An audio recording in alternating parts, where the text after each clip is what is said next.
പത്തനംതിട്ടയിലേക്ക് പോകാം. അവിടെ CPM ജില്ലാ കമ്മിറ്റി അംഗത്തിന് താക്കീത്. മന്ത്രി വീണ ജോർജിന്റെ ഭർത്താവിനെതിരെ ആരോപണം ഉന്നയിച്ചതിന് ജില്ലാ കമ്മിറ്റി അംഗമായ KK ശ്രീധരനെതിരെയാണ് നടപടി.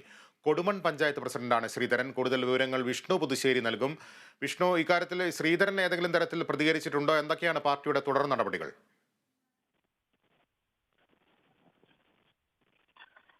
ലിബീഷ്, മന്ത്രി വീണ ജോർജിന്റെ ഭർത്താവിനെതിരെ ആരോപണം ഉന്നയിച്ചതിനാണ് ശ്രീധരനെതിരെ പത്തനംതിട്ട CPM ജില്ലാ കമ്മിറ്റി താക്കീത് നൽകിയിരിക്കുന്നത്. നിലവിൽ കൊടുമൺ പഞ്ചായത്ത് പ്രസിഡന്റാണ് ശ്രീധരൻ.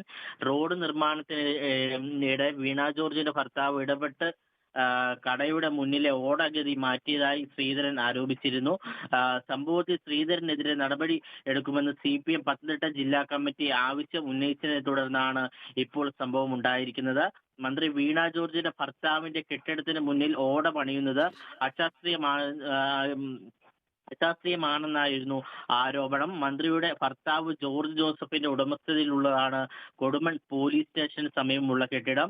ഏഴംകുളം കൈപ്പട്ടൂർ റോഡിന്റെ പണികളുടെ ഭാഗമായി ഓട പണിതപ്പോൾ ഈ കെട്ടിടത്തിന് മുന്നിൽ വളച്ചു പണിതത് പഞ്ചായത്ത് പ്രസിഡന്റ് ശ്രീധരൻ എത്തി തടഞ്ഞതോടെയാണ് വിവാദമായത്. മന്ത്രിയുടെ ഭർത്താവ് ഉദ്യോഗസ്ഥരെ ഭീഷണിപ്പെടുത്തുകയായും ശ്രീധരൻ ആരോപണം ഉന്നയിച്ചിട്ടുണ്ട്.